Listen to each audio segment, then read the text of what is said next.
Welcome back to geometry. This is the first real video of instruction, so a few things I want to remind you of. Please, when I give you an example and ask a question, go ahead and pause your video there and see if you can think of the answer before I say it. And then, so start playing again and see if you got it right. That's the best way to try to understand as we're going. Also, we will be having quizzes in geometry that include your vocabulary words. These words are in yellow in each section of the book, and there's also on the first page of each chapter, so I think it's page 3 for this chapter. There's a list of the vocabulary word for the chapter and a page number that shows where they show up.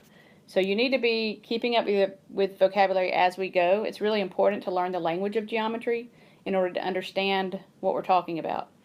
Another idea would be to get on Quizlet and search Prentice Hall 2007, I think is our edition, and Chapter 1, and there should be several sets that come up that people have already entered, and you can use that to help you study so that when we do have quizzes and we have vocabulary on them or postulates and theorems, which you're going to find out about in this chapter, those things should be in the Quizlet, hopefully, and you can be practicing and be ready for your quiz that you'll have.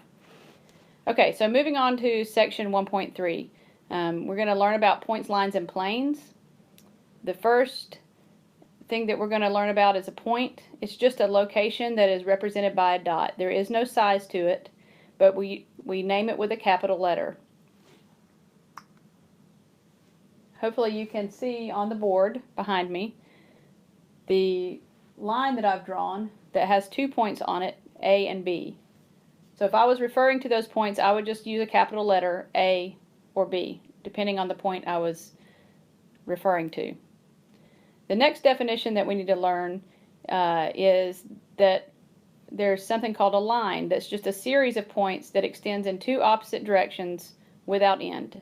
So the line goes on forever.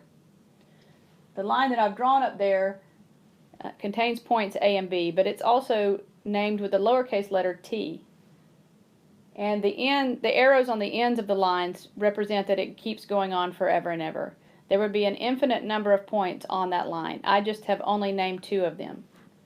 So when we want to name a line, we can either use the lowercase letter that is written next to it, in this case line T, or we can use the capital letters of 2 of the points on the line and draw a line with 2 arrow ends above it.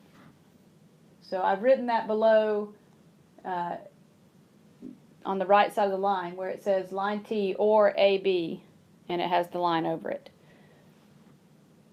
When we talk about space, a geometric figure that's just a set of points wouldn't take up all of space, but space is defined as a set of all points. So we can come up with figures, we can come up with things like lines, or we can think about the set of all the points, which would be just referred to as space. The next figure that I've drawn is 3 lines that are intersecting. One of the things that we need to learn is something called collinear. These collinear points are points that lie on the same line. So in our figure, we have lines that have several points on them. The first question is, are E, F, and C collinear? So do those 3 points lie on the same line? The answer is yes, they do. They all 3 lie on line M. Okay, the next question is, are E, F, and D collinear points? This time the answer is no. E and F lie on line M, but D is not on that line. E and D also lie on the same line, but not F. So they don't all 3 lie on one single line. The last question is to name line M in 3 different ways, besides using the lowercase m. There are 3 possibilities that I see. You could use the points E and F and draw the line with 2 arrow ends above it. You could use the letters E and C to represent the points that are on that line, or F and C. So each of those would be written with the 2 points you were using and a line above it with arrow ends on each side.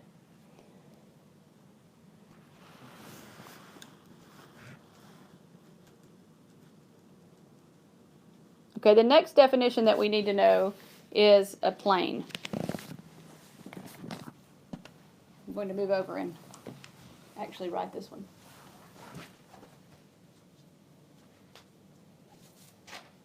Okay, a plane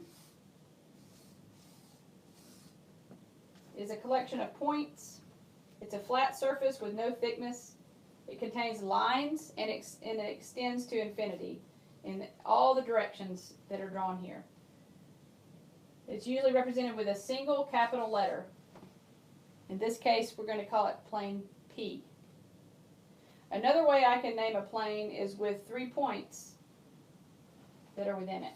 So I could have a plane with points A, B, and C, and I could call this plane ABC. So this would be plane P, that's one way of naming it, or A, B, and C. I really shouldn't have drawn that dot there. Okay, one way I like to think of points, lines, and planes is that I like to think of a point as just the dot that shows up on the page, but a line I can think of using a pencil or a pen. It can go many directions, but it's just going to extend forever in any direction from the end. And then a plane helps me to think of a plane using a piece of paper. Although the paper has thickness, a plane doesn't. However, it extends in all directions from that on each side. Okay, another thing we'll learn in geometry is postulates and theorems. So the first postulate in this chapter is called postulate 1-1. You will see it in your book. It says through any 2 points there is exactly one line. And then that means no matter where the 2 points are, I can always find one line that goes through those 2 points. Postulate 1-2 says if 2 lines intersect, they intersect in exactly 1 point. So we have some intersecting lines in this figure that we looked at earlier. Here, line M and line L are intersecting at point E. Line N and line L are intersecting at point D. And so you can look at this figure and you can see that as those 3 lines intersect, there's 1 point in which they intersect. That's because lines are straight. They can't curve around and intersect a second time. It only intersects in 1 point. Okay, if you think back to Algebra 1 where we were solving systems of equations, remember that one of the ways that we could solve those systems of equations was by graphing them and checking to see where they intersected. That point of intersection was the solution that we were looking for. So the reason that we could know that was the solution is because of that postulate that we just read that said that 2 lines intersect in only 1 point. So that's kind of tying algebra back and geometry together. The geometry is the reason why we could look for the solutions to the systems of equations that way. Okay, and extending that postulate 1-2, postulate 1-3 goes on to say that if we have 2 planes that intersect, they don't intersect in 1 point, they intersect in a line. So if you can imagine these 2 pieces of paper going together and having one go through the other, there would be a whole line where they intersected rather than just a point. So to me, the paper helps me visualize what's going on because it's very hard to draw that. Although your book does a good job of drawing it, I'm not very good at drawing it. Okay, and that's almost the last postulate for this section. The last postulate says that through any 3 non-collinear points, there's exactly one plane. So So that means if I have 3 points that don't lie on the same line, such as E, F, and D in the example we looked at before, they are contained by exactly one plane. This is the answer to the question in our introduction video when I asked which would be more stable, a tripod, a stool with 3 legs, or a chair with 4 legs. The reason that the stool with 3 legs is more stable is because there's always only one plane that contains all 3 of the points, or the bottom of the legs, where those legs are sitting on the ground. They're only going to be in one plane. If you have 4 legs, one of those legs could be in another plane, separate from the other 3, which is when you have a chair that wobbles back and forth. So, these geometry postulates actually explain a lot of the things that we see in real life. Now, one of the things that we're going to need to be able to do in this section is to look and find intersections of planes. And so the way that we'll do that is by looking at a cube.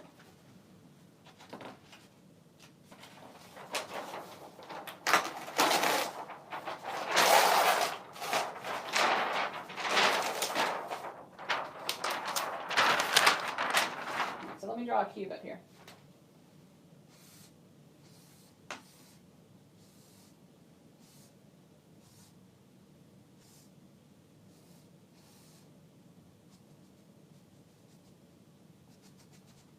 Okay, I'm going to label this cube with letters at each corner.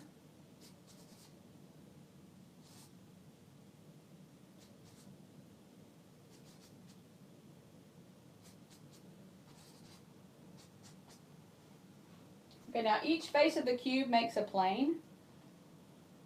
And so I'm going to ask, what is the intersection of plane HGFE and plane BCGF?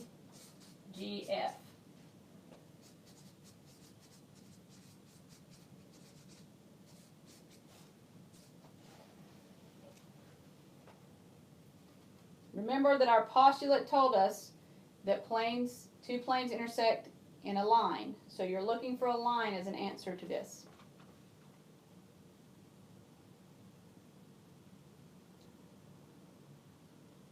Alright, so I'm looking at this plane on top, the top of the cube, and then this side face, BCGF. Where they intersect is here, along the line FG.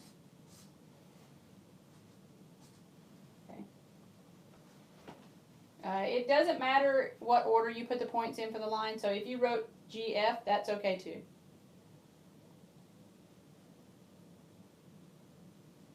Okay, so those are the basic ideas for section 1.3. I'm going to stop this here and then record another video for section 1.4.